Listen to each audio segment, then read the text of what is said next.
penulis lembaga kitab Indonesia, Lukas, Paulus, Markus, Matius, Yohanes, penulis-penulis kitab tersebut itu tidak pernah berjumpa dengan Yesus. Nggak pernah.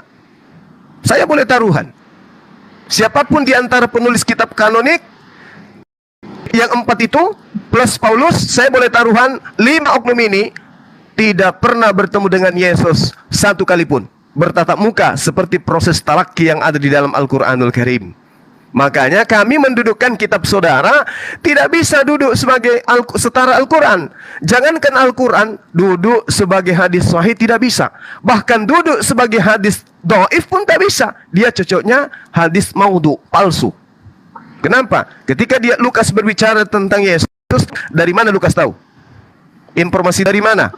Misalnya dia dapat dari si A dapat dari mana? Si B dapat dari mana? Si C dapat dari mana? Sampai kepada Yesus baru bisa disebut hadis sahih. Itu pun kalau kita sudah teliti, oknum-oknum penyampai berita ini adalah orang yang tidak cacat, tidak pendusta, dia adalah orang benar, dia sidik, terpercaya, kemudian orang-orangnya tidak memiliki cacat cerita dari orang-orang sezamannya. Seperti itu saudaraku tentang Al-Quran. Makanya Islam itu susah untuk dirubah. Ajaran Qurannya susah untuk disentuh. Seperti apa Al-Quran itu bisa dirubah? Tidak ada kekuatan di atas muka bumi ini yang mampu merubah Al-Quranul Karim. Sekuat apapun kekuatan itu, sebenci apapun mereka terhadap Islam, nggak bisa rubah Quran, nggak bisa. Susah. Dan tak akan mungkin bisa. Demikian. Sanad itu apa Bang ya? Sanad itu ilmu yang mempelajari tentang mata rantai pengajaran sebuah informasi. Oh iya. Ilmu sanad. Iya. Terus gini Bang, kan itu udah hadis yang bilang barang siapa menasabkan dirinya selain kepada bapaknya, maka dia akan dilaknat Allah, ya kan? Nah berarti Husain bin Ali itu dilaknat Allah dong, karena dia nasab kepada Muhammad. Karena kan keturunan Nabi itu dibilang dari Husain bin Ali. Gimana Bang? Ya, jadi kalau pelajaran seperti itu kita sudah berpindah, bukan lagi bernasab itu beda dengan sanad yang kita bahas. Nanti kita bahas tema yang seperti itu. Kita fokus dulu ke Al-Quran. Oh ya, oke. Iya. Ya, oke lanjut yang lain.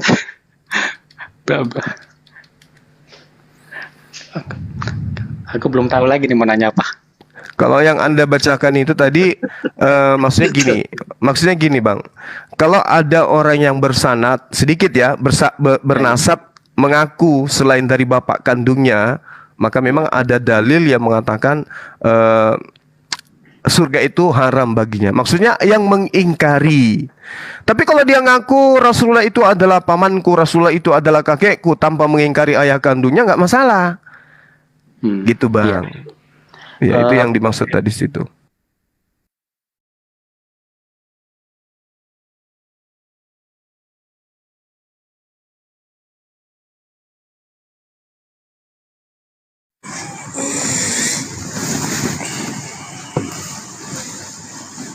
Mohon maaf. Itu ada ini tadi habis balas WA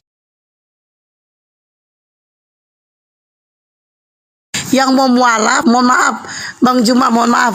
Ada saya balas WA yang mau mualaf itu udah kasih KTP-nya. Tinggal mengurus permenteri. Saya jadi ini dia rungkat. Jadi ada yang mau mualaf itu sudah KTP-nya sudah masuk ke saya. Baru WA ini, jadi saya balas WA-nya, saya rungkat. Makanya ini aneh juga ini TikTok saya. Jadi ini mau mengabari jadinya kapan tuh? Yang mualaf. Alhamdulillah. Iya, yang mau mualaf nanti malam itu Bang Juma. Nah, Itu dong. iya satu keluarga kan nih. Anggap aja iklan. Suami yang mualaf itu, ya. Jadi balas itunya, anggap aja iklan. Bang Masa naik lagi, Bang Masa naik lagi. Jadi dia membahas itu dari Waalaikumsalam. SST saya Bang Juma itu abang aku. Kalian kalau mau hujat itu, kenapa sih kalian sebenci itu sama ini Bang Juma ini? Kenapa? Perasaan Bang Juma itu nggak pernah sentil dia cuma ngomong doang loh. Emang ngomongannya itu setajam silet sehingga membuat kalian tersilet-silet. Hah? Kenapa segitunya kalian sama Bang Juma? Kenapa? Ya, mana teman? Udahlah, mending stop dah debat-debat nggak berfaedah gini. Mending Kan? stop. Saya turunin nggak Nggak apa-apa, nggak apa-apa. Jangan diturunin, jangan diturunin. Apa Oke, ini oke. udah Jangan tua, diturunin, Nosti, Oke. biarin aja. tua biarin. kayak Oke. apa? Iya, gimana Bang? Gimana Bang? Tua. Ada masalah apa gitu?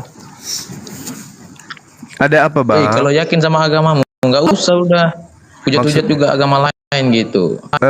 Mungkin bisa Abang tunjukkan hujatan saya Kalau satu dibalas aja. nggak terima. Iya, Mana? hujatan saya yang mana Bang? Please tunjukkan ke saya. Apa Nah, ini? Anda menuduh itu harus ada Ibu bukti. itu Hujatan itu saya. suaranya itu mending berhenti dah debat-debatin agama. Mending itu Enggak gini. seriusin lah agamamu gitu. Agama Kristen diperintahkan memberitakan Injil kepada seluruh makhluk. Berarti mereka wajib apa hukumnya lagi? memberitakan Debat Injil terus, debat mereka kepada agama kami. terus. Di Islam juga begitu, perintahnya jelas. Ud'u ila sabili rabbika bil hikmah wal mau'izatil hasanah. Ya, serulah manusia kepada jalan Tuhanmu dengan cara hikmat dan pengajaran yang baik. Terus kami hujat yang mana, Bang? Aku Bang Suma, hujat yang mana? Coba tunjukkan ke saya. Ayo Bang, kita harus mencerdaskan anak bangsa nih. Ayo, Bang Suma menghujat yang mana? Biar kita ketok kepalanya Bang Suma sama-sama. Hujatnya yang mana? Ayo bang, Meledak. bang SST, abang buktikan bang di mana bang Iya. Juma ini menghujat, di mana Jangan bang Juma taunya ini fitnah ya. merendahkan Kalian agama. tahu Jangan nggak? abang ngelempar suara, terus abang pura-pura budak di sini. Jangan Ya, kalian tahu ini nggak? Aku kan. kasih tahu ya Bang ESET, aku kasih tahu. Kalian itu tahu nggak? Bang Juma ini kan dakwanya yang kami suka ya. Jadi kalau kalian menyenggol sedikit aja dia, kami itu ada ratusan bahkan ribuan orang yang akan menyerang kalian. Dan kamu SST, kalau kamu diapain orang, nggak ada yang bela kamu. Makanya kamu tuh kasih sendiri, tahu nggak? Aduh. Iya, nggak ada yang belain kamu, Iya. tau nggak? Kasihan Abang ini kamu. dari agama mana Bang? SST ini agamanya apa Bang? Fakta loh ini kalau Iya. kalian lebih banyak gitu hujatnya itu, banyak sekali. Iya, contoh Abang, tunjukkan hujatan saya aja pribadi, coba tunjukkan satu Ada aja gitu. contohnya. Seperti kalian itu mencomot ayat dari Alkitab, terus kalian mengartikan seenak-enaknya, terus Contoh Bang. mengubah Contoh, ayat iya. Alkitab. Iya, contoh kasih satu aja, please. Yang mana yang saya rubah dari kitab saudara? Please, tunjukkan ke saya satu aja. Kalau betul ada, saya berhenti nih, saya turun sekarang. Ya saya kan bicarain yang udah terjadi sebelumnya, bukan. Nah, saudaraku, adalah lebih baik kamu jadi muridku daripada kamu membawa fitnah seperti ini. Anda fitnah, mengatakan emang. saya menghujat, Ada saya fitnah, merubah beda ayat. Nah, tapi Anda tidak bisa berikan bukti. Ini gimana ceritanya tuh? Meledak. Ya, ini Meledak. ya, ini kan Terusnya niatan kamu ini kan bagus, niatanmu itu bagus supaya tidak ada debat kan gitu. Bagus sih niatmu. Nah, dengan Ya, melihat emang kacamatamu bagus lah, sendiri. jelas. Oke. Nah, lalu ketika debat itu ditiadakan, apakah orang-orang Kristen bisa berhenti untuk menghentikan gerakan kristenisasi? Anda bisa jamin? maksudnya Saya ini bukan orang baru, Bang. Saya tahu dari program tahun pertama, episode kedua, ketiga, keempat tentang program-program kristenisasi di negara saya ini saya tahu. Jadi saudara jangan menghentikan saya. Anda baru bangun tidur tiba-tiba hentikan debat kayak begini, hujat-hujat. Nggak ada yang hujat. Nggak ada yang hujat Kristen itu. Justru Terus, karena bentuk kasih sayang saya kepada anak bangsa, saya menyampaikan Injil yang benar itu seperti apa. Kan gitu, Bang. ya kalau gitu ya sampaikan kepada saudara-saudaramu yang udah percaya itu. Kami Udah kan? percaya sama Ini agama bagian kami. ini bagian dari penyampaian. Wala tujadilu ahlal kitabi illa billati hiya ahsan. Jangan engkau berdebat dengan ahli kitab kecuali dengan cara yang baik. Kecuali illal ladzina zalamu minhum, pengikut-pengikut mereka yang zalim di antara mereka. Kan orang Kristen ini kan bukan ahli kitab, tapi pengikut ahli kitab. Nah, di antara pengikutnya ada yang zalim. Tahu lah. Bagaimana mungkin mau dikatakan ahli kitab, Bang? Membaca kitabnya aja mereka nggak bisa. Oi, jangan ngasal gitu. Mending kau Apa? debat itu jangan di sini dah. Gini, apa? Mohon maaf nih, mohon maaf Bang Juma. Bang SST begini Bang ya. Cari Ini memang Bang, rumah abang debat, ini- Mas. Bang, abang ini kesini ngomong itu nekat. Abang nekat, abang. Bang Juma ya, perhatikan baik-baik, dengar baik-baik nih Bang ya.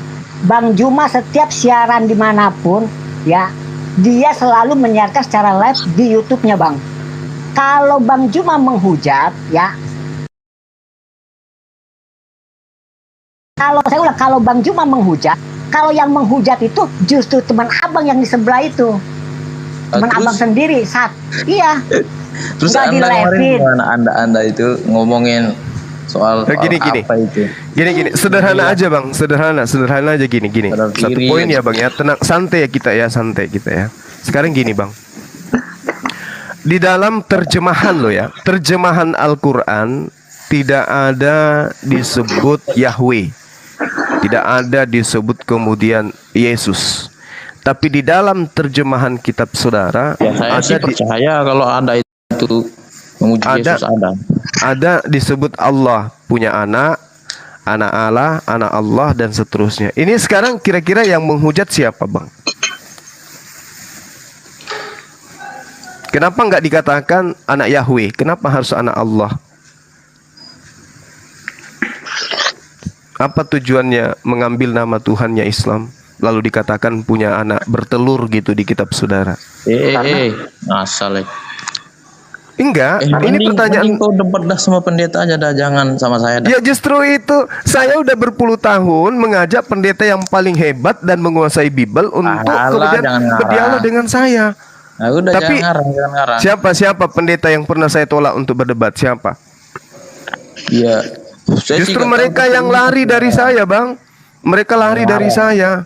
Ngarang. Yang penghujat misalnya siapa? Coba. Pendeta MYM Muriwali sudah pernah kuajak 3 kali pertemuan, setelahnya nggak mau lagi. Bukti? Esra Soru nggak mau lagi. Bukti? Siapa lagi? Joshua ada, nonton aja konten saya, channel saya ada. Anda Di mana? makanya baru bangun tidur abangku ini, Sulkifli Bas Official. Udah dari Nonton tadi situ. pagi saya bangun. Terus apa lagi Bang? Joshua Teu juga janji mau ke Makassar, tapi sampai hari ini nggak ada.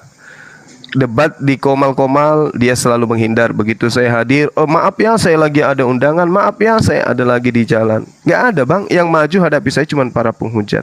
Iya, Jadi mana kalau itu channelnya mana? Sulkifli M Abbas Official, silakan Anda tonton dari A sampai Z. Yang ada MYM situ, lihat aja kontennya, Bang Suma versus pendeta MYM Muriwali gitu ya. Satu pertanyaan aja sampai hari ini belum bisa dia buang air besar sampai hari ini. Masih ngutang Bang ya? Satu pertanyaan. Iya.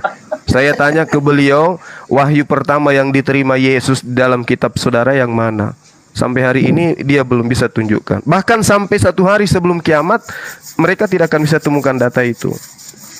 Padahal Yesus mengatakan dalam Yohanes 17:8, segala firman yang engkau berikan telah aku sampaikan kepada mereka. Nah, firman pertama yang Yesus terima itu yang mana?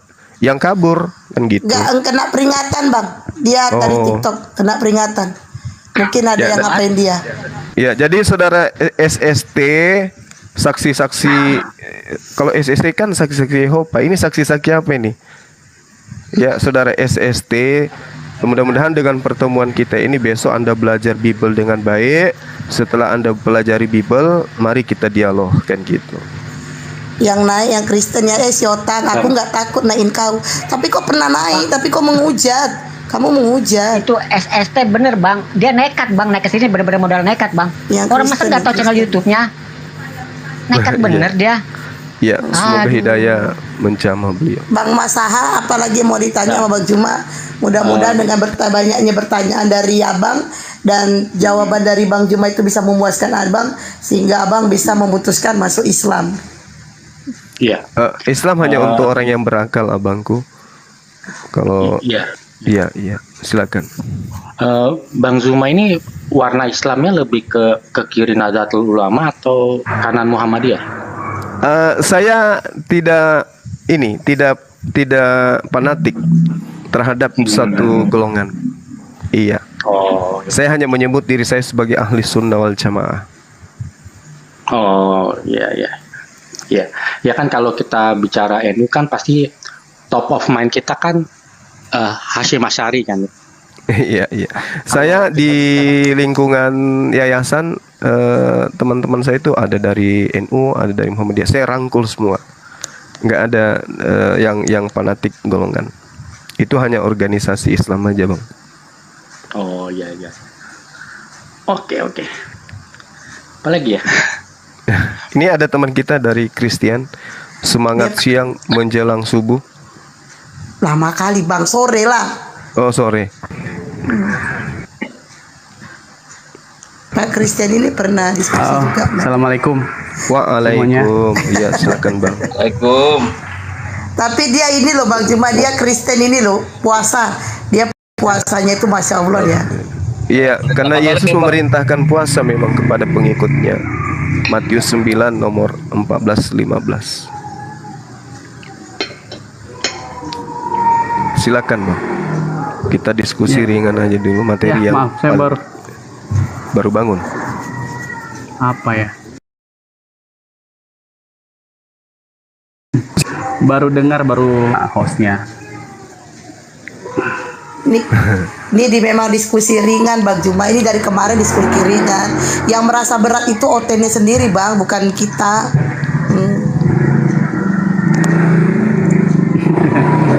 Iya, saya Ayo, baru masuk di sini dari room sebelah teman-teman Kristen yang lain. Iya, Habis iya. Atau saya boleh bertanya nggak, Bang? Satu pertanyaan aja, Bang. Boleh nggak? Iya, Bang Suma. Iya. Menurut abang saya ini, di Islam itu kan gini, Bang. Sebelum saya bertanya, di Islam itu satu-satunya agama di atas muka bumi ini ya, yang mendudukkan Yesus itu yang kedudukan yang sangat mulia, Bang. Yesus itu manusia yang sangat mulia di Islam itu. Jadi beliau tidak punya cacat gitu ya. Sangat mulia, Pak. Di Islam itu Yesus itu manusia yang tidak punya cacat. Mulia dia dari sejak dia dihamilkan, dilahirkan, kemudian dia berdakwah, kemudian diangkat oleh Tuhannya ke atas langit ya. Itu di Islam Yesus adalah manusia yang sangat-sangat dimuliakan gitu.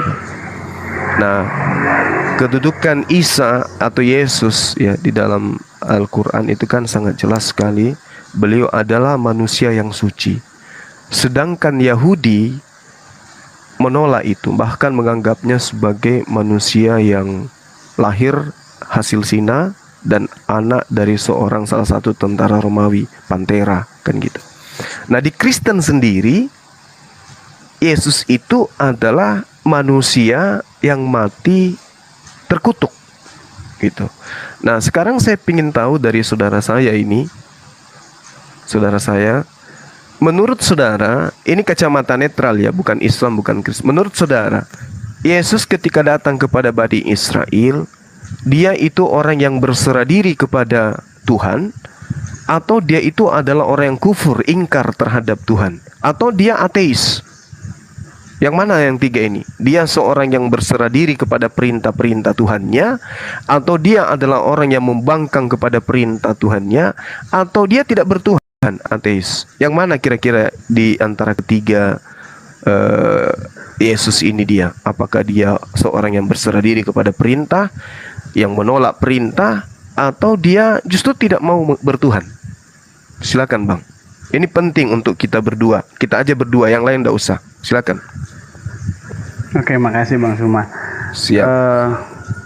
Kalau ditanya itu sebenarnya kan yang pertama, Yesus itu datang tidak membawa agama. Siap. Terus Yesus itu kan dari Yahudi, dari suku sana, dari orang sana. Nah, ditanya apakah Yesus berserah diri? Ya iya, dia berserah diri kepada yang mengutusnya. Siapa yang mengutusnya? Bapa. Bapa itu siapa gitu kan? Ya Tuhan. Allah gitu kan. Itu sih jawabannya. Oke. Bu Juma. Nah, di dalam agama kami, Bung, ada dua hal.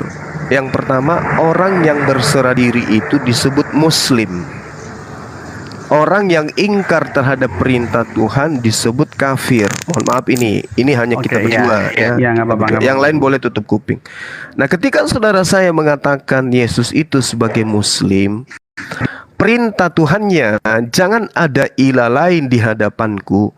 Menurut saya nih Bang, menurut saya Yesus ketika datang sebagai praktis Yudaism yang tidak bawa agama, berarti dia tunduk kepada ajaran Musa. Nah, saya mengatakan bahwa Yesus ketika datang sebagai orang yang berserah diri kepada perintah Tuhannya, dia tidak pernah menggantikan ilahnya Musa dengan ilah-ilah lain. Apakah itu patung, hewan, tembaga, manusia, roh-roh, apapun itu. Yesus tidak membawa agama, maka dia tunduk patuh kepada ajaran Musa, tidak menggantikan ilah lain selain daripada ilah yang memperkenalkan diri kepada Nabi Musa. Itu saya. Apakah saudara saya setuju dengan pemahaman saya itu? Oh, oke. Jadi kalau sampai di situ Yesus tidak ada membawa agama, Yesus itu adalah utusan, sampai di situ saya setuju. Tetapi kalau ditarik dibilang Yesus ada, kalau dalam pengertian pemahaman teman-teman kaum muslim itu berserah, tandanya dia muslim. Benar nggak Bang Suma? Betul saudara, betul. Tapi kalau saya tarik dalam keyahudian, berserah belum tentu Yahudi, berserah belum tentu muslim. Berserah itu dalam arti tunduk kepada kedaulatan Allah gitu. Karena kalau pemahaman saya dibilang muslim enggak. Kenapa enggak? Karena dalam pemahaman saya berserah itu belum tentu merujuk kepada salah satu agama gitu. Iya. Karena dalam statement Yesus pun dia tidak pernah di dalam Bible ya Bang Suma ya. Saya coba menjelaskan. Dia tidak pernah menjelaskan tentang agama, tetapi tentang ajaran.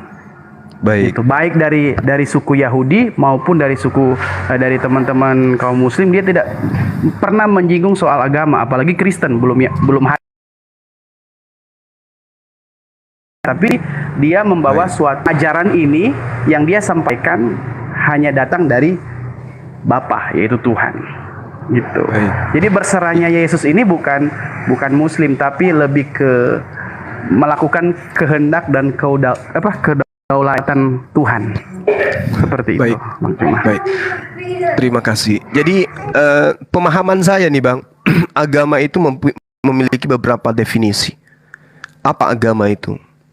Agama itu bukan sejenis makanan, bukan suku, bukan juga suatu negara, tetapi agama itu adalah prinsip kepercayaan kepada Tuhan dengan aturan-aturan syariat tertentu atau hukum-hukum tertentu. Itu yang disebut agama. Sehingga Yesus mengatakan di dalam Matius 5 nomor 20 ya, jika hidup keberagamaanmu tidak lebih baik dari ahli Taurat, maka engkau tidak akan masuk ke dalam kerajaan surga. Kan gitu ya? Iya betul. Nah, gitu. Berarti pada poin agama itu sudah mencakup tentang kepercayaan. Yesus datang membawa kepercayaan. Nah, sekarang ketika saudara saya mengatakan Muslim berserah diri itu tidak selamanya Muslim, itu betul. Tidak semua orang berserah diri itu disebut Muslim. Misalnya orang berserah diri kepada pihak berwajib oleh karena kesalahan melanggar aturan, itu tidak disebut definisi Muslim di sana. Tapi yang disebut Muslim adalah mentaati perintah-perintah Tuhan. Nah, sekarang kita coba teropong apa yang Yesus akui di dalam Yohanes 4 nomor 34. Makananku adalah melakukan kehendak Tuhan atau Dia yang mengutus aku dan menyelesaikan pekerjaannya. Definisi ini kemudian kena terhadap Yesus. Muslim adalah orang yang berserah diri kepada perintah-perintah Tuhan. Makananku adalah melakukan kehendak Dia yang mengutus aku dan menyelesaikan pekerjaannya. Nah, ini bukti bahwasanya Yesus Muslim. Dia tidak berserah diri kepada Pilatus, tidak berserah diri kepada Herodes, tidak berserah diri kepada kekaisaran Romawi, tetapi berserah diri kepada Tuhan. Muslim dia, Bang. Nah, inilah yang kemudian perlu penjabaran kepada teman-teman Kristen bahwa tak pantas kemudian Kristen dan Islam itu bermusuhan dalam ranah agama. Kenapa?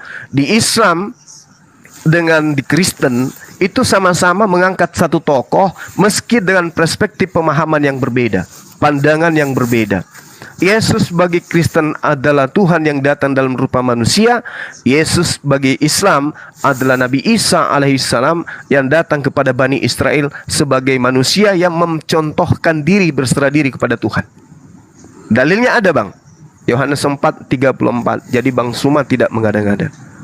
Jadi mungkin pemahaman saya terhadap Al-Quran sudah kuat sekali diterangkan di dalam Al-Quranul Karim.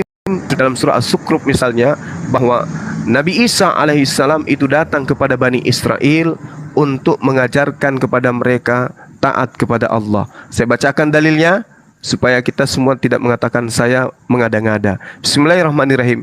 In huwa illa abdun amna alaihi wa ja'alnahu mathalan li Bani Israel. Dan dia tidak lain hanyalah seorang hamba yang kami beri nikmat kenabian kepadanya dan kami jadikan dia sebagai contoh pelajaran bagi Bani Israel.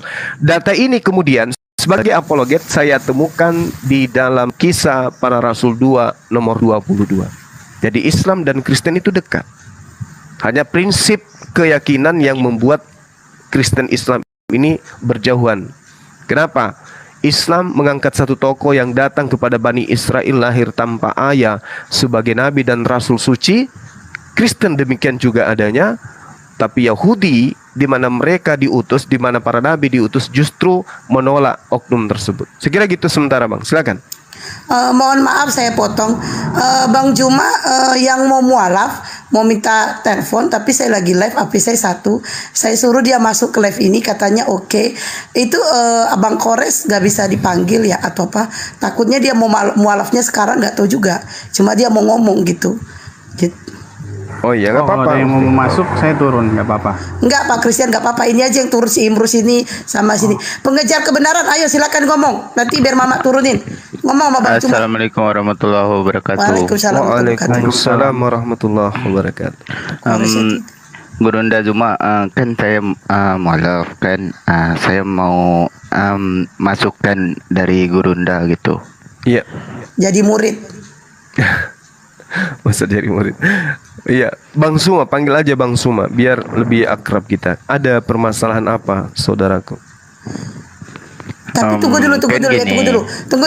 Bang Juma cari murid, banyak orang mau jadi murid. Tapi kok aku nggak pernah ya ditawarin Bang Juma jadi muridnya ya? Murid kungfu. Agak tenang Bang, kalau aku jadi murid Abang, siapa yang itu cewek-cewek apa aku bantai satu-satu. Kalau itu tukang fitnah aja nggak ada otak lah semua.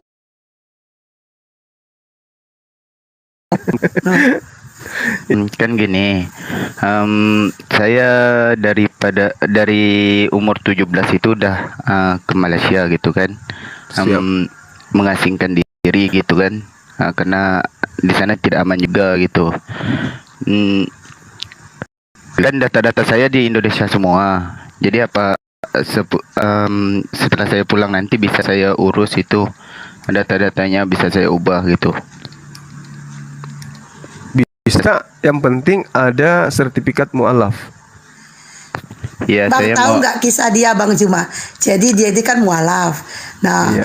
ke tulangnya kan dia orang Batak ya, tulangnya itu kan pas tahu dia mualaf, tahu nggak Bang dia diapain? Dia dibacok tangannya Bang. Allahu Akbar. Iya, Masya Allah. tangannya dibacok gara-gara dia mualaf. Itu memang Masya Allah. Masih juga ada cerita. bekas bacokannya? Masih. Allah. Masih ada. Bekas jahitannya itu masih. Berapa jahitan?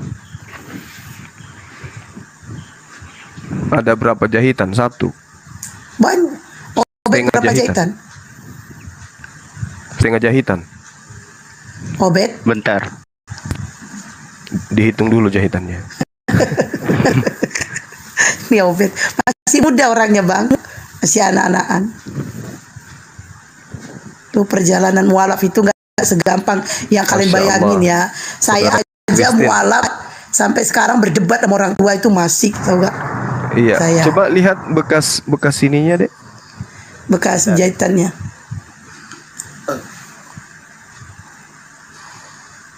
Tangan tuh.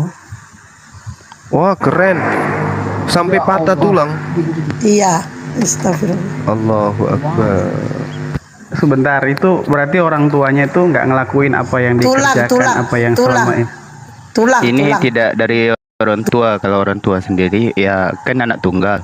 Itu terserah di Ya, pilihan ya. saya. Tapi tulang saya yang nggak terima kan, tulang saya misionaris juga. Tapi salah Bisa pengajarannya kalaupun- diperlihatkan lagi, Dinda. Coba tangannya. Obed kasih lihat lagi. Cacat permanen kayaknya nih ya. Iya. Tapi alhamdulillah masih utuh bang. Coba nggak kelihatan. Ah, ini agak lama. Udah itu. Udah sering ini berapa kali bacokan ini? Obed itu berapa kali bacokan? Ditaruh di layar yang besar aja bang. Kalau nggak salah Biar apa? Udah. 8 atau 9 kali gitulah. Wow. Habis ditabrak pakai Akbar. motor. Allah Jadi Akbar. dia itu bukan mencontohkan sebagai Kristen yang benar sekalipun dia bilang Iya, misionaris, betul, karena betul. nggak ada yang kalau Kristen yang benar, pendeta, hamba Tuhan, misionaris nggak ada seperti itu kelakuannya. Iya. Sekalipun mendengar, saya banyak saudara yang di sini Muslim, bahkan dengar kabar saya adik saya pun sendiri menikah jadi mualaf, saya nggak marah, saya nggak itu. Cuma saya pikir itu sudah keputusan pribadinya. Tapi saya Pak Christian, saya punya tante saya itu sampai sekarang tuh benci banget sama saya karena saya Islam. Sampai Ya, sekarang itu- tuh benci banget gitu. Itu mungkin resikonya, tapi itu mungkin hubungan emosionalnya dia benci, tapi nggak harus sampai seperti itu sih. Tapi Serius. mama bapak saya nggak benci sama saya, kok dia pula yang benci? Dia kan hanya sekelas tante, adiknya Artinya mama. gini. Artinya mungkin opung saudara kita tadi, adik saya ini mempraktekkan perjanjian lama, Ulangan 13 nomor 6 sampai nomor 11. Bunuhlah jika di tengah-tengahmu ada orang yang mempengaruhimu untuk menyembah kepada ilah lain. Itu ada Ulangan 17:2 sampai 5 juga.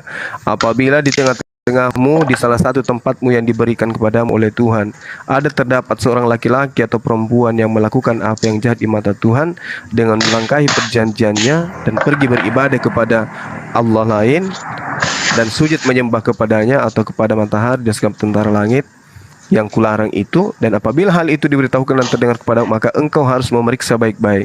Jikalau ternyata benar dan sudah pasti bahwa kekejian itu dilakukan di antara orang Israel, maka engkau harus membawa laki-laki dan perempuan yang telah melakukan perbuatan jahat keluar pintu gerbang. Kemudian laki-laki perempuan harus kau lempari batu sampai mati. Tapi harusnya pakai batu sih, bukan pakai parang gitu. Mungkin gak ada batu, adanya parang ya kan, main baco aja. Padahal masih muda loh orangnya. Ini katanya Pak Christian cakep, Pak Christian suami orang, jangan gatel. Apaan? Oh, enggak lah. Katanya Pak Christian cakep juga, Pak Christian suami orang, jangan gatel ya. Anak saya sudah 5. Anak saya Ah, sudah tuh 5. dengerin. Wih, mah. Oke. Jadi tadi Pak kata pengajar Bang kebenaran Christian ini tadi, apa? katanya ngefans sama Bang Juma. Jadi tadi dia minta dinaik. Saya nggak tahu dia karena namanya itu banyak banget nama akunnya. Saya taunya Obed. Nah, jadi saya kasih dia bicara sama Bang Juma karena dia ngefans sama Bang Juma. Tadi kata Bang Christian ya kan, itu bukan ajaran apa agama Kristen. Ini kalau yang tadi apa yang sampai dibacok itu, ini udah bukan bicara tentang agama keyakinan Bang. Ini bicara rasa malu Bang. Ini malu yang Ya, bicara gini. sampai dibacok itu Bang. Karena dia udah nggak bisa apa-apa lagi, merasa gagal. Gitu Saya loh kasih Bang. contoh ya. Saya kasih contoh. Saya di Manado. Tokoh agama hampir 1 menit saya itu. Apakah saya harus ikut seperti mereka? Jadi percuma dong saya selama ini belajar tentang kekristenan terus saya harus pakai cara-cara seperti itu. Kalau ditanya di dalam hati saya, mau nggak? Saya nggak mau. Tetapi itu pilihan adik saya dan saya harus menghargainya itu. Gitu. Masya Allah. Bang Juma ini ada Utiwati Mena dari tadi minta permintaan. Setahu saja semalam baru berdebat sama Bang Juma ya kemarin ya. Kok masih mau diskusi lagi sama Bang Juma? Aku curiga lama-lama dia punya rasa hati sama Bang Juma ini. Enggak. Teman lama beliau itu, teman lama. Iya. Bu itu baik, Bu Uti itu baik. Baik ya. Cuman pada saat debat aja seperti kenal pot racing. Iya. Tapi sejatinya beliau baik. Oke. Bang Christian ini Anda ini adalah seorang pendeta ya Pak ya. Pendeta Anda itu tidak seperti, maksudnya itu ada teman-teman diskusi ini kalau ngomong itu ngegas, dan Pak Pendeta Pak Christian di sini sangat memaklumin cara diskusi yang baik dan sangat baik, dan Pak Christian juga berani ya kalau kita bilang pendeta yang jujur kalau saya bilang. Nah silakan mau diskusi lagi.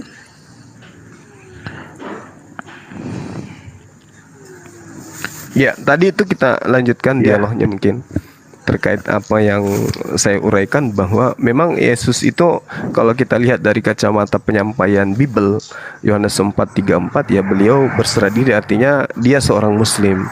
Sementara mohon maaf nih saudara saya Pak Christian, Kristen itu kalau saya melihat sepanjang saya belajar itu adalah sebuah pengajaran, sebuah agama, sebuah kelompok yang apa istilah itu, mengorbankan waktu, pikiran dan semuanya terhadap sebuah kumpulan, terhadap sebuah doktrin dan dogma, di mana konsep ajaran mereka kemudian itu dilahirkan di atas fondasi yang diajarkan bahwa hukum Tuhan itu telah dibatalkan dengan matinya Yesus di atas tiang salib. Itu yang saya pahami. Artinya ketika kemudian Paulus di dalam Galatia 2 nomor 14, nomor 15 mengatakan orang yang tidak bersunat itu hidup secara kafir, maka betul, karena perintahnya kemudian Tuhan mengatakan terkutuklah di dalam Ulangan 27 nomor 26, orang yang tidak mempraktikkan Torah dengan perbuatan. Yesus pun mengatakan hal yang sama dalam Yohanes 7 nomor 49, terkutuklah orang yang tidak mengenal Taurat. Nah, sedangkan Kristen adalah agama yang dilahirkan dari konsep Taurat itu sudah dibatalkan dengan segala aspek yang ada di dalamnya menurut ajaran Paulus, sehingga teman-teman Kristen itu hidup hanya di bawah naungan kasih kepada Tuhan, kasih kepada sesama manusia. Sedangkan kasih di dalam pengajaran perjanjian lama justru mentaati ketetapan, aturan, ketentuan, hukum-hukum Tuhan. Itu baru disebut kasih.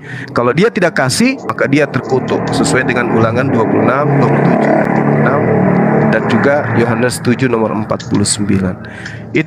Itu yang saya katakan, kenapa umat Islam menyebut saudara-saudara kita ini sebagai orang kafir. Kafir artinya menutup diri dari perintah-perintah Tuhan.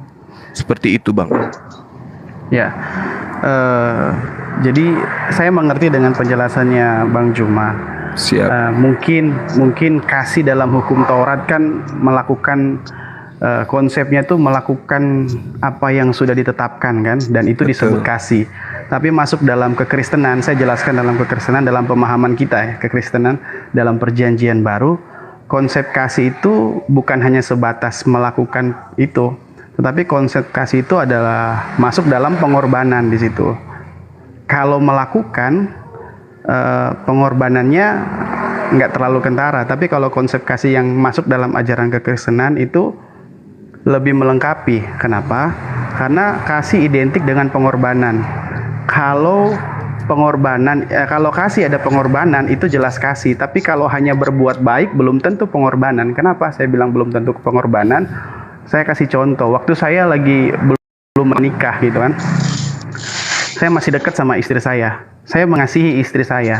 Harus ada yang saya korbankan di situ untuk mengasihi istri saya. Bukan hanya sekedar melakukan hal seperti biasa, tapi karena betul-betul saya mencintai istri saya, mengasihi istri saya, ada sesuatu action yang harus saya lakukan yang dilihat oleh istri saya. Apa? Satu waktu yang saya korbankan. Yang tadinya mungkin saya sibuk dengan kerjaan saya, ada yang harus saya lakukan, tapi saya luangkan waktu saya untuk korbankan waktu saya untuk istri saya. Kedua, Bahkan harta benda saya luangkan, saya kasih buat istri saya. Bahkan jiwa raga ini saya kasih ke istri saya juga. Maksudnya ada pengorbanan di situ. Identik kalau kasih dalam kekristenan. Sedangkan kasih dalam hukum Taurat, dalam perjanjian lama itu identik dengan melakukan ketetapan-ketetapan yang sudah dituliskan dalam hukum Musa. Jangan mencuri, jangan ini. Betul, tidak ada yang salah seperti apa yang dikatakan Bang Musa. Tetapi kasih dalam identik kekristenan itu harus ada bukti nyata, pengorbanan. Gitu. Bukan hanya sekedar melakukan, tapi kita juga ada action untuk melakukan tindakan kasih itu. Seperti itu kira-kira Bang. Bung, kasih itu ya, kasih hanya tidak sebatas terhadap kehidupan di dunia gitu ya. Kalau di Islam itu jagalah dirimu, keluargamu ya dari api neraka. Itu yang disebut kasih. Nah, implementasi dari ajaran kasih ini adalah menghindarkan diri dari larangan Tuhan dan mentaatkan diri kepada perintah Tuhan. Makanya saya sebagai apologet nih ya Bang, saya terkadang heran gitu kepada teman-teman Kristen. Katanya ajaran kasih, tetapi membimbing anak keturunan mereka justru menjauh dari ajaran Yesus. Contoh misalnya nih, mohon maaf nih ya, di dalam Matius 7 nomor 21, yang harus menjadi pokok keselamatan adalah melakukan kehendak Bapa, kan itu. Kehendak Bapaknya justru sudah dibatalin dengan menggunakan Yesus sebagai tameng. Di dalam pemahaman saya sebagai apologet, misalnya dalam Yosua 22 nomor 5, itu maknanya sudah sangat jelas tuh. Hanya lakukanlah dengan sangat setia perintah dan hukum yang diperintahkan kepadamu oleh Musa hamba Tuhan itu, yakni mengasihi Tuhan Allahmu, hidup menurut segala jalan yang ditunjukkannya, tetap mengikuti perintahnya, berpaut padanya dan berbakti kepadanya dengan segenap hatimu dan segenap jiwamu. Ini baru disebut kasih. Ini disebut kasih. Nah, ketika kasih kepada keluarga, anak, sayang kepada istri, maka kudu wajib mengajarkan ketaatan kepada perintah Tuhan. Karena menurut saya, Yesus mengatakan begini dalam Matius 5 Bang. Matius 5 apa yang dikatakan? Barang siapa yang menghilangkan setitik dari hukum Taurat dan mengajarkan hal tersebut kepada orang lain, anak, istri, keturunan, maka dia tidak akan menempati tempat di kerajaan, maka dia akan menempati tempat di kerajaan langit, tempat terendah, alias neraka. Kan gitu.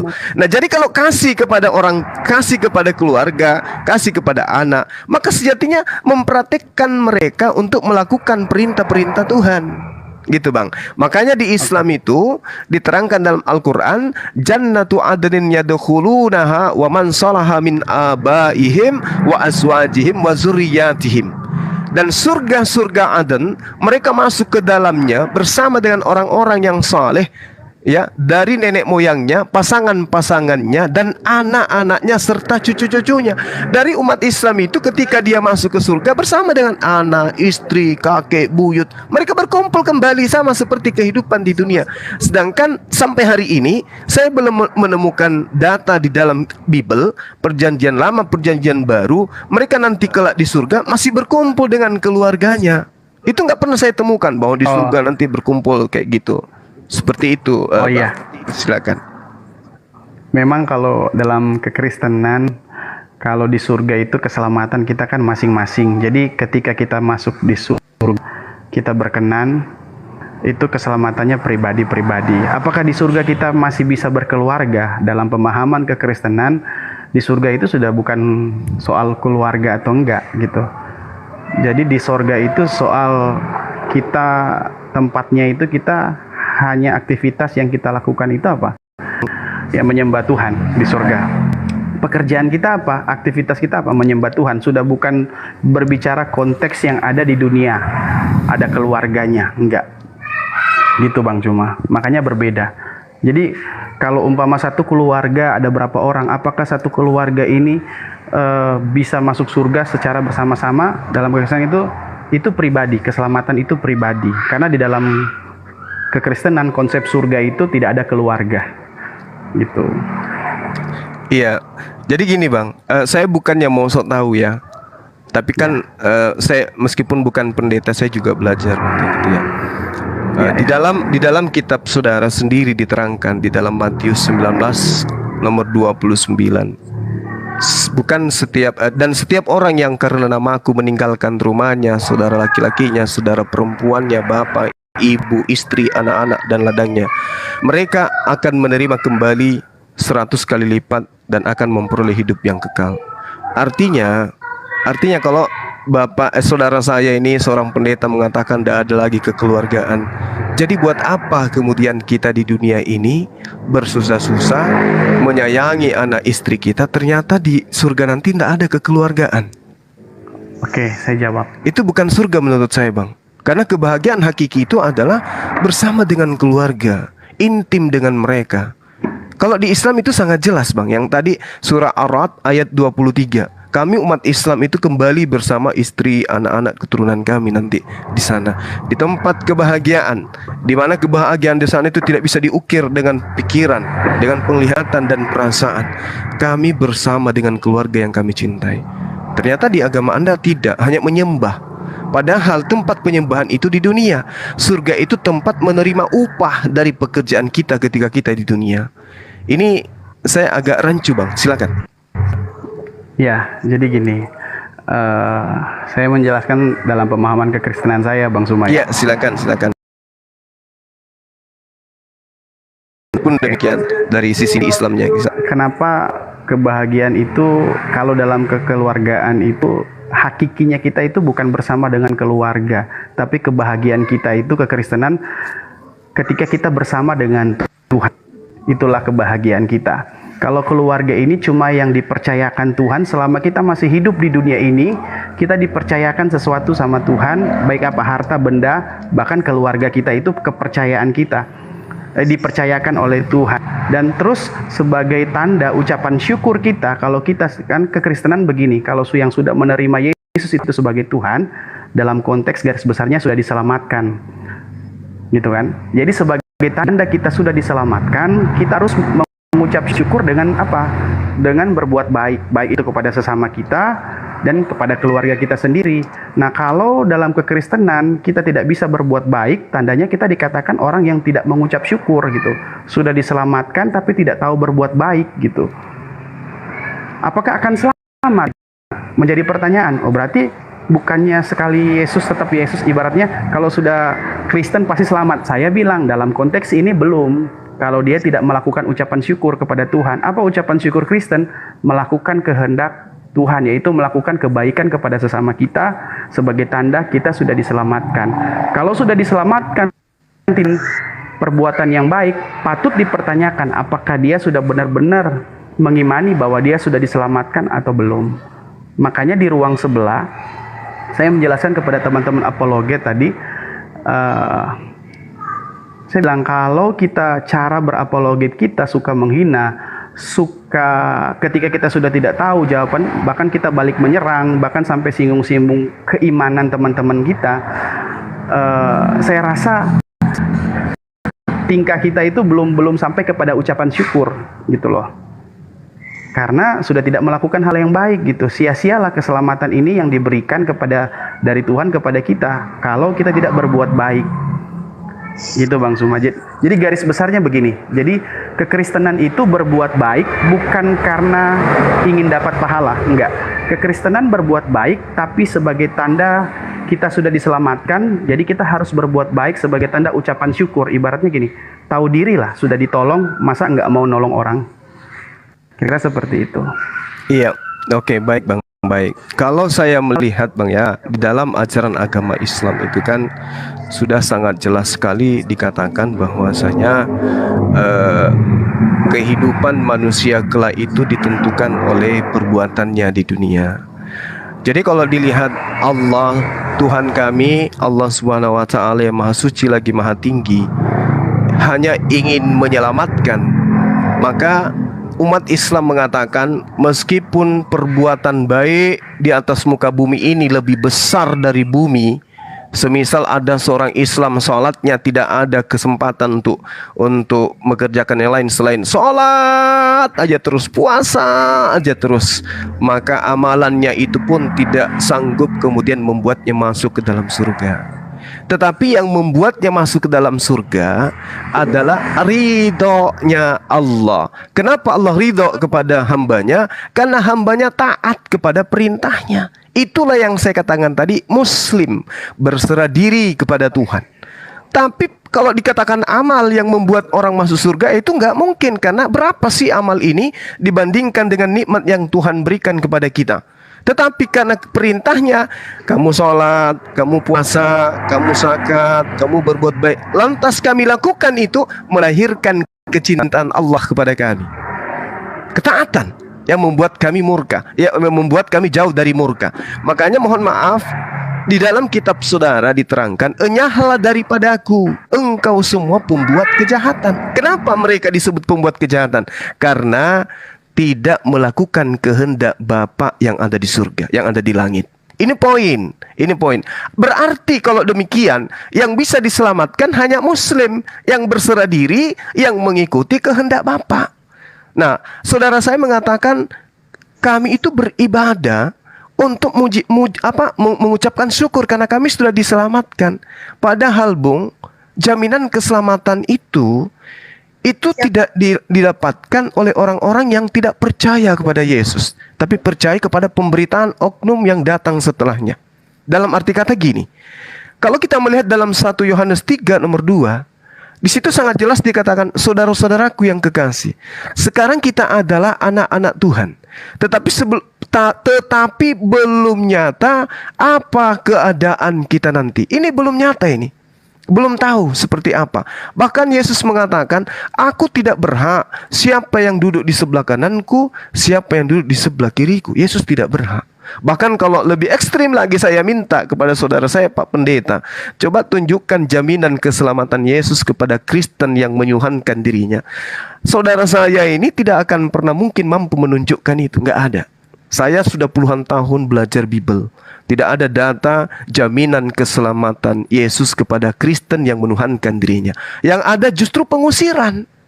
Matius 7, tidak setiap orang yang menyeru kepadaku kurios-kurios akan masuk ke dalam surga. Melainkan, nah ini, kecuali dia yang kehendak Bapa yang suka. Melainkan diri kepada perintah Tuhan. Enyahlah daripadaku engkau semua pembuat kejahatan. Kemana orang jahat ini dibuang? Matius 13 nomor 50. Orang jahat dilemparkan ke dalam api neraka. Jadi yang ada bukan jaminan keselamatan, Bang. Yang ada adalah ancaman dilempar ke neraka. Nah, itu dia. Tapi saya hargai itu iman saudara. Kembali kepada pemahaman Islam. Di dalam Islam, Abang, saudaraku, dikatakan dalam surah Al-Qiyamah, ya, kalau saya nggak salah ingat, surah Al-Qiyamah, diterangkan begini, di dalam ayat 22 sampai ayat 23, umat Islam itu apa nanti? Seperti apa mereka nanti di surga? Wujuhu yawma idzin nadirah ila rabbiha nazirah. Wajah-wajah orang Islam pada hari itu berseri-seri karena memandang Tuhannya. Jadi kalau saudara mengatakan Kristen nanti di sana kebahagiaan yang paling baik itu adalah memandang, melihat dengan Tuhannya. Di Islam jauh. Mereka sangat jelas umat Islam pada hari itu mereka berseri-seri karena memandang Tuhannya. Jadi sudahlah kami berkumpul dengan anak istri berkasih sayang di surga. Kami juga bisa melihat wajah Tuhan kami. Sama seperti dalam hadits, memandang wajah Allah laksana memandang bulan. Jadi orang nggak berdesak-desakan. Bulan itu cuma satu. Ketika dia muncul kemudian seluruh bumi bisa melihat bulan itu. Apakah seluruh bumi itu memiliki bulan masing-masing? Enggak. Bulan itu cuma satu, tapi semua orang bisa memandangnya. Matahari cuma satu, tapi semua orang bisa memandangnya. Begitulah kaidah kami memandang Tuhan kami kelak.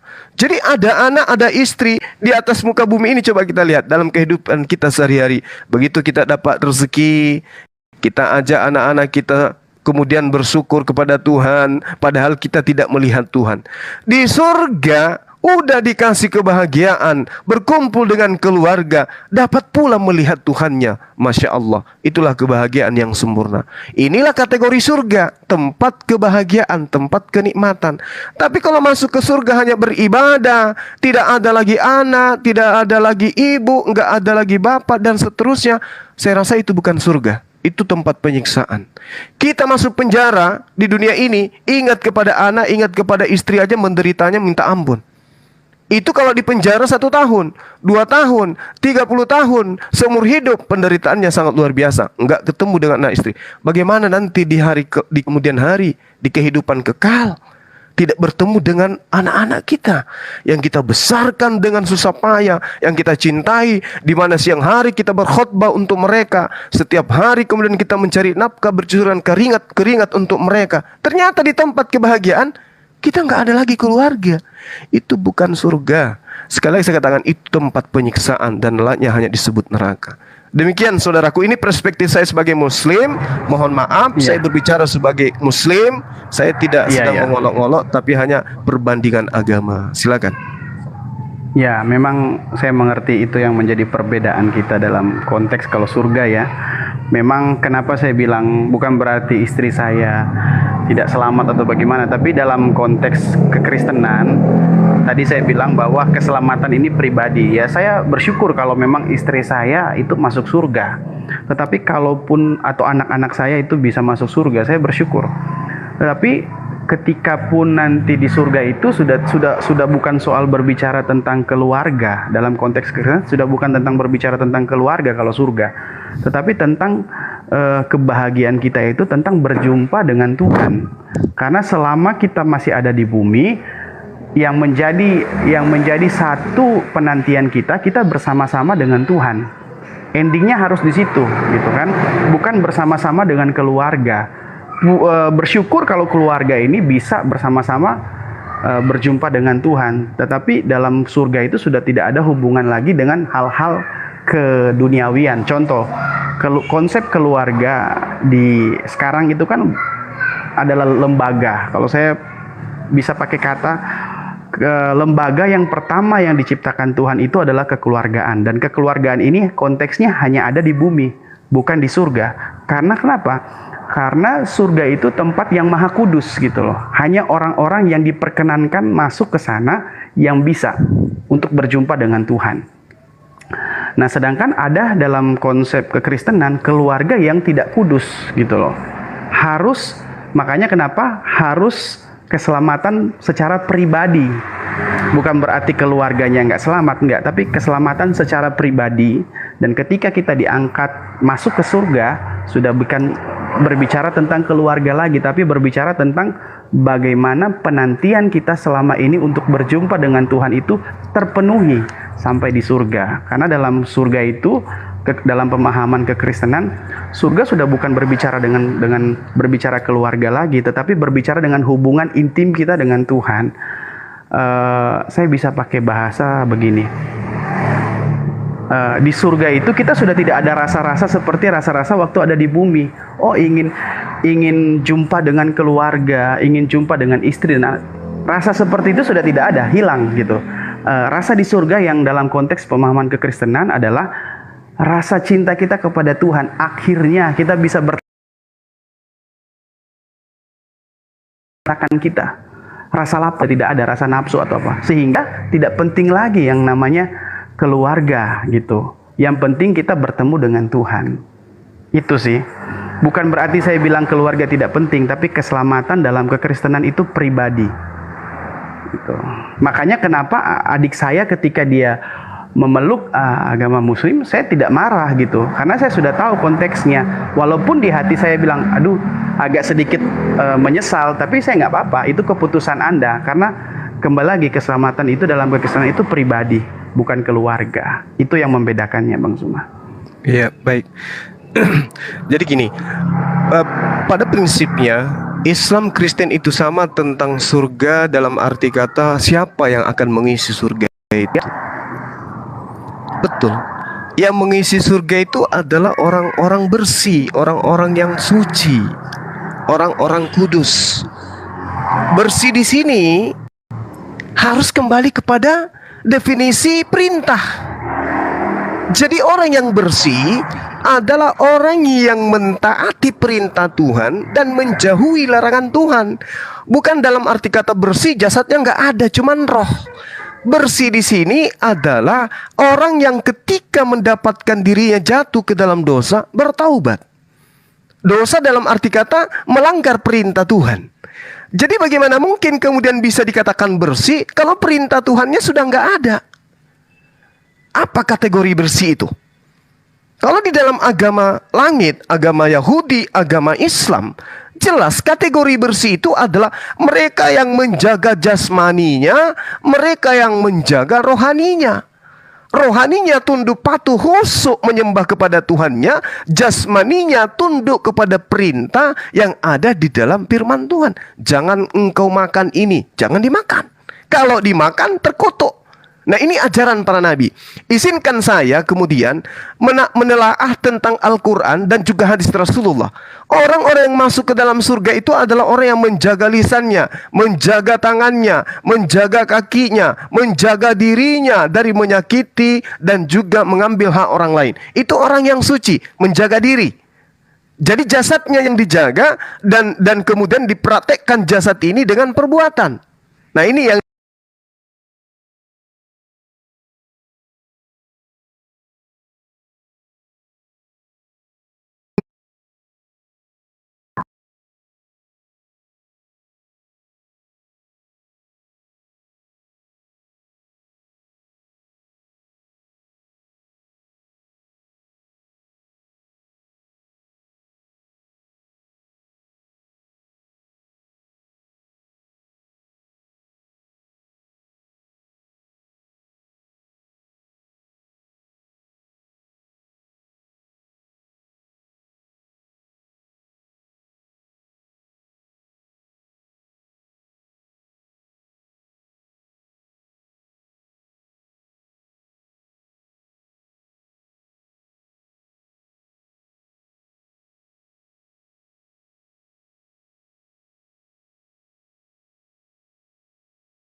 Bang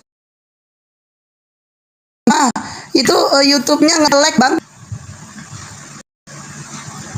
Ya, Oke, Bang baik. Jum. Jadi Bang gini. Juma YouTube-nya nge-lag. Baik, nanti saya info ke admin Ukhti. Jadi gini, Iya. kalau di Islam itu Bang, aturan main di dalam menyampaikan seruan kepada sesama manusia, di dalam surah Al-Baqarah ayat 109 menerangkan begini. Bismillahirrahmanirrahim.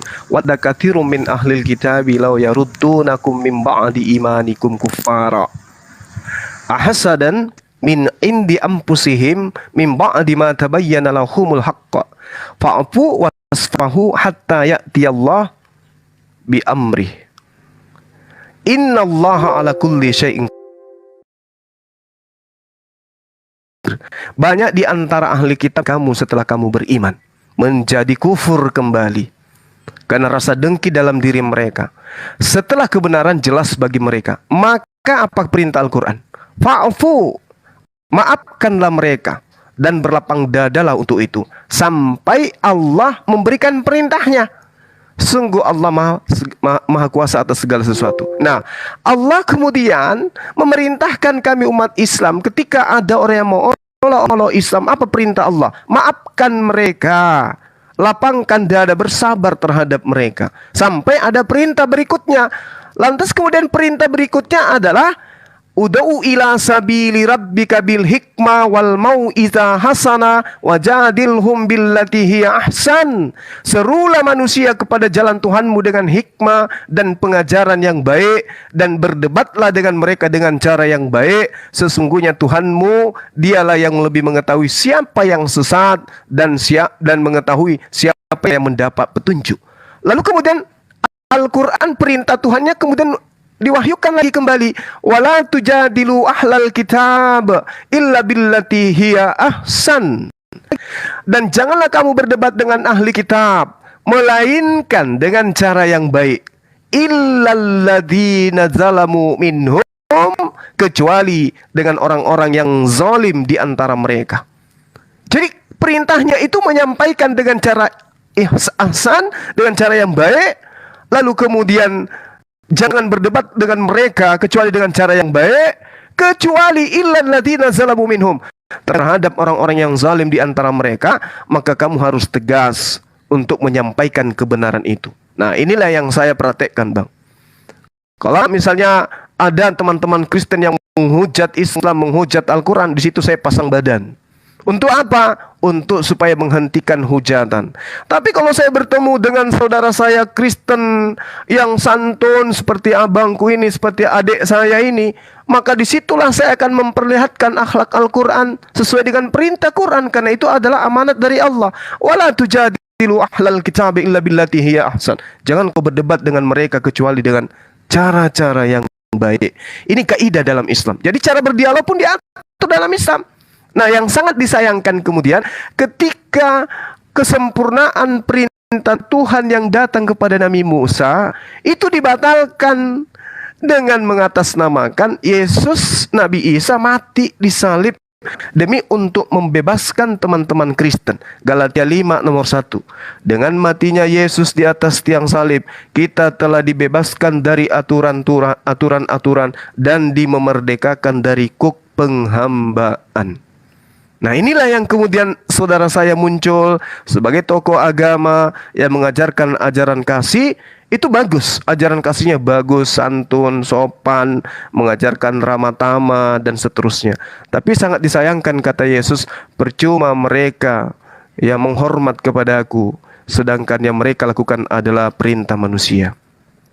Nah, sementara pembatalan terhadap Torah itu adalah perintah Paulus, Bang, perintah manusia. Mungkin poinnya di situ. Sekali lagi saya minta maaf, saya sebagai Muslim dan saudara saya adalah saudara saya sebangsa dan setanah air, maka saya menyampaikan itu sebagaimana perintah dalam Al-Quran tadi. Demikian, silakan. Iya, saya ngerti banget penjelasan Bang Zuma soal itu. Saya pengen masuk ke sana, pengen bahas ke sana juga. Cuma takutnya Bang Zuma gini. Kita kan sama-sama lagi puasa nih. Ini takutnya yang saya juga menghargai teman-teman saya di bawah.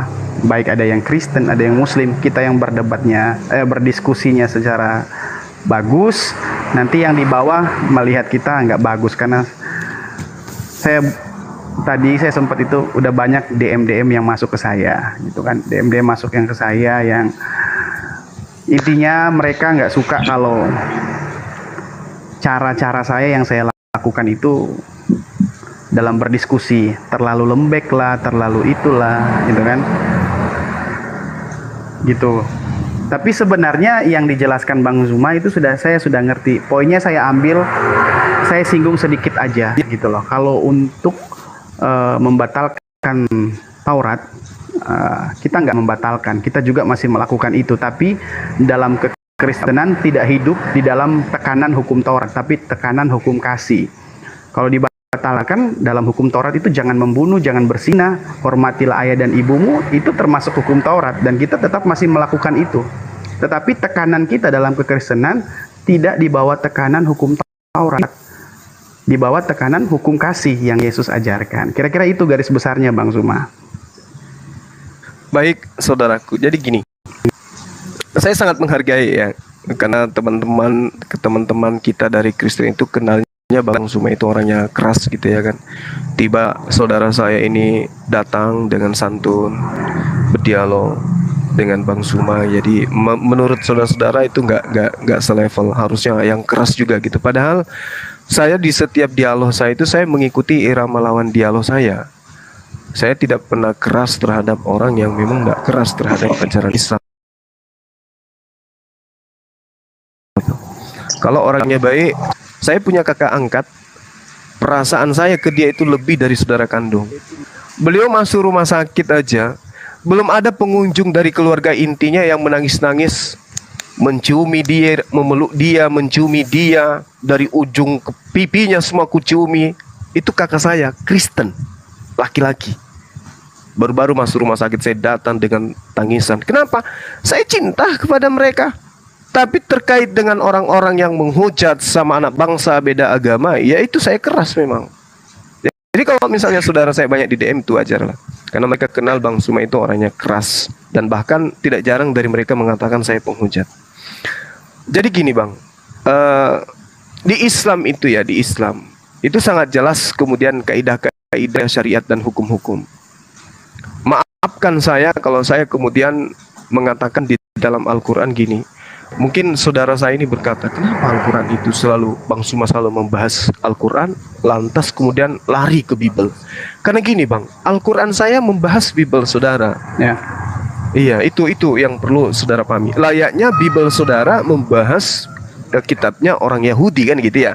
Perjanjian baru bercerita tentang perjanjian lama. Perjanjian lama tidak pernah bercerita tentang perjanjian baru. Perjanjian baru tidak pernah bercerita tentang Al-Quran. Al-Quran lah yang bercerita tentang kitab-kitab terdahulu. Nah, sehingga ketika saya berdialog seperti ini, saya boleh mengambil dari kitab saya dan juga kitab terdahulu, karena kitab saya menceritakan itu. Di dalam Al-Quran dikatakan gini ya Bang, di dalam surah Al-Baqarah ayat 78. Kenapa saya berani membahas materi-materi kayak gini? Karena Abang tadi, adik saya ini sudah mengatakan bahwasanya saya punya adik kandung juga mualaf.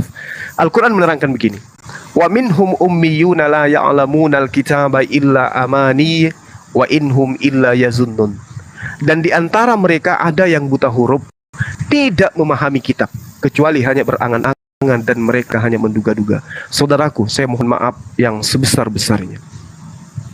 Al-Quran mengatakan bahwasanya orang-orang terdahulu itu banyak dari antara mereka itu hanya berangan-angan, hanya menduga-duga, tapi mereka tidak mengerti kitab.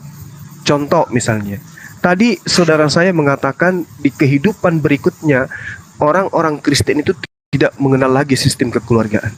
Tetapi di dalam kitab saudara, Matius 19 nomor 29, dan setiap orang yang karena namaku meninggalkan rumahnya, saudara laki-lakinya atau saudara perempuannya, bapak dan ibunya, istri dan anaknya dan ladangnya, akan menerima kembali 100 kali lipat dan akan memperoleh hidup yang kekal. Di mana mereka memperoleh kembali 100 kali lipat? Di surga.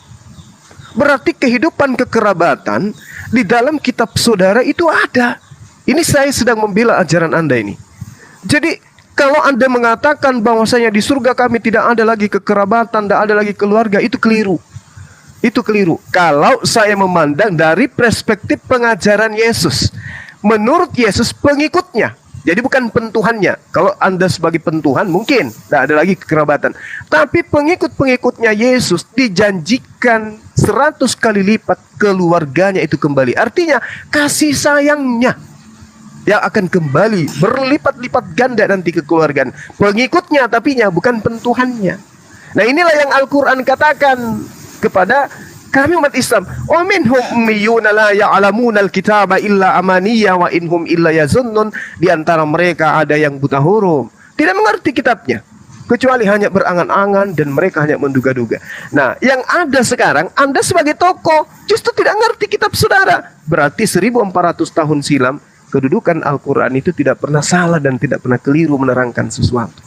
Saudara saya tokoh agama, tapi tidak memahami di dalam pengajaran Yesus. Jelas sekali, Yesus akan mengembalikan 100 kali lipat. Tapi itu hanya untuk pengikut Bani Israel. Entah kalau di teman Kristen yang saya uraikan tadi, Matius 7, Matius 5, Matius 13:50, enyahlah engkau semua pembuat kejahatan, aku tidak mengenal engkau. Lalu kemudian pembuat kejahatan itu dilempar di neraka. Siapa pembuat kejahatan ini? Mereka yang memoles mulutnya bermanis-manis, tetapi ternyata yang dilakukan itu bukan kehendak Bapa. Tidak ada kehendak Bapa agar manusia menuhankan manusia. Saya kira begitu saudaraku, mungkin kita cukupkan sampai di sini. Kalau ada yang ingin disampaikan silakan. Saya mau pamit dulu 20 menit kurang lebih untuk ibadah. Halo, selamat siang. Iya, silakan. Saya lalu dia Bang Juma ini tetap dia hafal. Jadi doa saya mudah-mudahan nanti Bang Juma jadi pengikut Kristus, itu aja ya. Ya Allah ya Karim, abangku saya ini pengikutnya. Saya ini pengikut setia. Beliau sunat, saya sunat. Beliau sujud dalam ibadah, saya sujud. Beliau menyembah Tuhannya Abraham, Ishak dan Yakub, saya menyembah Tuhannya Ishak dan Yakub. Beliau puasa, saya puasa bang. Beliau syahadat, saya syahadat. Ya silakan abang. Harus makan B2 itu. Apa yang makanan yang kau makan itu tidak haram. Yang haram itu adalah yang keluar dari mulutmu. Abang, salah abangku. Yesus mengatakan di dalam Lukas 16 nomor 17, lebih mudah langit dan bumi lenyap daripada setitik dari hukum itu batal. Kata siapa? Kata Yesus. Berarti penghalalan babi itu sudah melanggar kaidahnya Yesus. Makanya saya katakan saya pengikutnya. Anda bukan. Itu di hukum Taurat, itu perjanjian lama memang itu haram. Tapi setelah lahirnya Yesus itu tidak haram lagi, bro. Boleh abang tunjukkan kepada saya di mana Yesus membatalkan haramnya babi? Saya sudah menunjukkan bang, di dalam Lukas 16:17 Yesus tidak sama sekali menghalalkan babi. Lebih mudah langit dan bumi lenyap daripada setitik dari hukum Taurat. Ini makanan silakan, bang, ternyata bukan di ternyata bukan di HP ku juga, di typing juga. Penyabar berita turun dulu baru naik. Anda nggak ada di sini. Ternyata di typing juga nggak ada. Siapa yang bicara? Di HP saya Anda nggak ada. Coba turun dulu. Nanti naik lagi.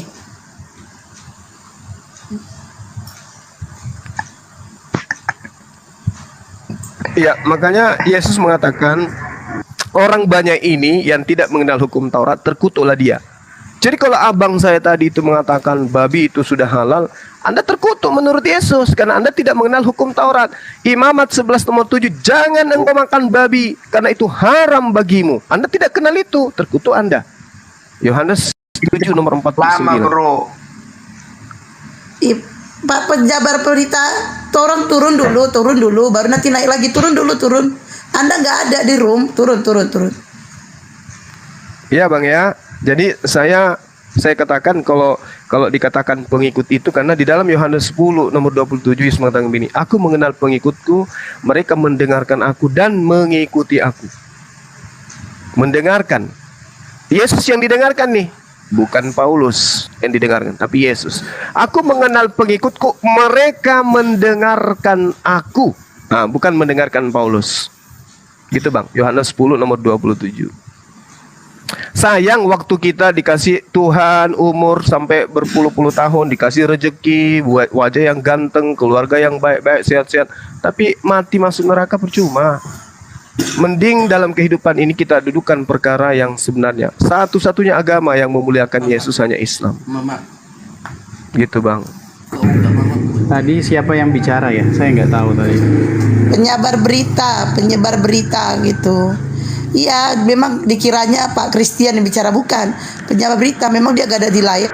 Assalamualaikum Dinda Alif, boleh saya sebentar ibadah dulu, zuhur dulu? Waalaikumsalam warahmatullahi wabarakatuh. Ya Bang Suma. Lanjut abang, lanjut.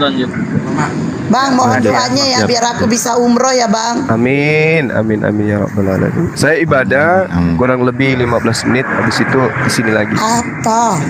Oke. Iya. Ya. Makasih ya Dinda Christian. Saudara Ya, luar makasih, biasa, Masya Allah. Ya, Assalamualaikum warahmatullahi wabarakatuh. Selamat siang. Waalaikumsalam. Ya udah standby aja Bang, biar aja situ, biar aja situ. Gak ada yang berani nurunin abang. Siapa yang berani nurunin abang, bantai orangnya. Yang macam-macam kalian ya. Kok ngamuk? Jangan macam-macam. Selingan dulu. Ibu Os ini kemarin minta doanya katanya pasangan dulu. Kok sekarang malah jadi umroh? Mana yang mau duluan? Nah itu gak ada. Fitnah. Siapa yang fitnah aku turunin ya? Siapa yang fitnah aku turunin ya? Ayo, aku yang punya rumah, ayo. Ngamuk mama nih. Habis aku Bang Oji, aku belum pengen nikah lagi. Aku pengen umroh aja. Lanjut aja. Pengen. Ya ini yang Kristen dong yang naik, yang Islam gak usah naik. Yang Kristen. Bang Christian selagi nunggu apa itu, yang Kristen aja naik, yang Kristen. Selagi nunggu Bang Juma bisa diskusi sama Ustadz Alif atau sama Bang Oji, nggak usah. Dia itu nanti ini. Jam banget sama gua. Masa katanya gitu di bawah katanya. Mak kamu tuh ya nggak ini sama aku ya katanya. Biarin aja, ntar gua rongkatin lagi nih Rum. Yang Kristen aja, yang Kristen. Ya, Jadi salam ini, kenal juga Bang Christian ya. Ya udah, nggak apa-apa kalau memang ada yang mau naik saya turun. Enggak. Ya itu masih ada kursi kok satu lagi. Entah, aku yang turun. Dah, kalian diam aja sih, aku yang turun. Aku yang menentukan siapa yang turun. Saya Kristen. Ya ada satu lagi, Mae. Olan. Jadi begini, Mbak Dinatannya belum masuk ya. Beliau tadi WA saya mau nelpon, tapi saya lagi live. Saya nggak bisa nelpon, HP saya satu. Nah, apa namanya? Esti takut kalau Bang Juma lari dari roomnya. Jadi Bang Juma nggak bisa lari, dia bisanya jalan. Halo, selamat siang Olan. Halo, terima kasih akhirnya dinaikin juga. Iya, Kristen ya? Iya, Kristen, Mbak. Iya, karena memang mau naikin Kristen, yang Islamnya saya turunin. Jadi yang insya Allah dari yang kemarin mau mualaf minta, nanti tapi insya Allah jadi ya. Sama Mbaknya malah di mute kemarin. Yang kapan ngomong? Enggak, karena kalau di mute itu biar kalau ada yang ngomong di mute aja dulu, karena ada suara dari belakang, suara bising gitu loh. Awas koya BP. Bang Eri. Oke, makasih ya udah dengar. Ngajak Bang Eri Kristen. Awas koya BP. Assalamualaikum warahmatullahi wabarakatuh. Sahabat-sahabat yang dimuliakan oleh Allah Subhanahu wa taala. Puji syukur kita panjatkan kehadirat Allah. Pada siang hari ini kita sudah menuntaskan dialog sesi pertama ya. Saya katakan sesi pertama karena habis ini kita akan lanjut lagi sesi kedua. Kita tutup dulu dikarenakan karena nanti kepanjangan dan kita lagi telah menyelesaikan dialog tadi dengan pendeta Christian ya. Mudah-mudahan beliau dapat tercerahkan kemudian sehingga beliau bisa dapat hidayah gitu. Pengakuan beliau banyak yang DM beliau agar jangan lembek menghadapi Bang Suma ya, karena kalau lembek memang jadi bubuk dia nantinya. Karena semakin beliau menyampaikan tentang imannya, semakin terbantahkan oleh kitabnya itu sendiri. Karena itu adalah kesempatan kita untuk mengajarkan Al-Quran.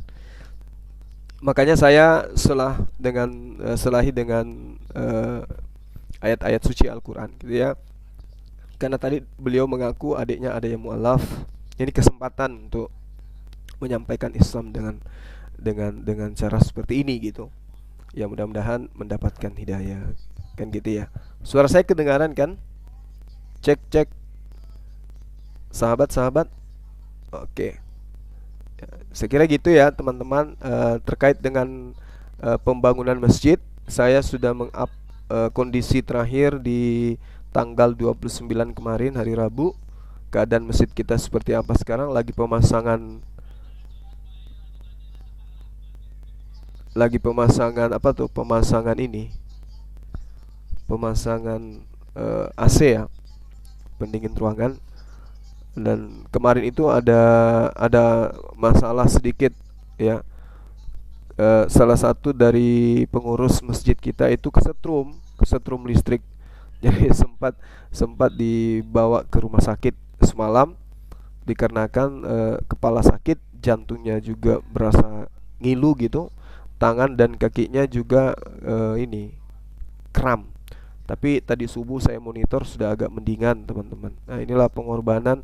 Beliau pasang lampu hias, dikiranya sudah tidak ada aliran, ternyata ada aliran listriknya, jadi sempat tersentuh gitu. Ya saya berharap doa dari teman-teman semua, mudah-mudahan beliau disegerakan sembuh ya, karena pengabdian beliau untuk umat ini juga sangat luar biasa gitu ya.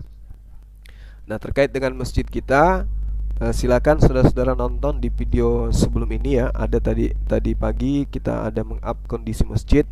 Jadi teman yang ingin berimpak sedekah silakan aja, di sana ada kita sertakan nomor rekening yayasan. Demikian untuk sementara teman-teman sekalian, saya akhiri dulu ya. Kita tutup dulu, nanti kita lanjut lagi setelah ini kurang lebih 15-20 menit kita kembali. Saya harap kembali teman-teman untuk berkumpul di channel Zulkifli Mabas. Demikian saya akhiri, subhanakallahumma bihamdi, asyhadu alla ilaha illa anta astaghfiruka wa atubu ilaik. Salam tauhid, salam satu Tuhan, Allahu akbar. Assalamualaikum warahmatullahi wabarakatuh.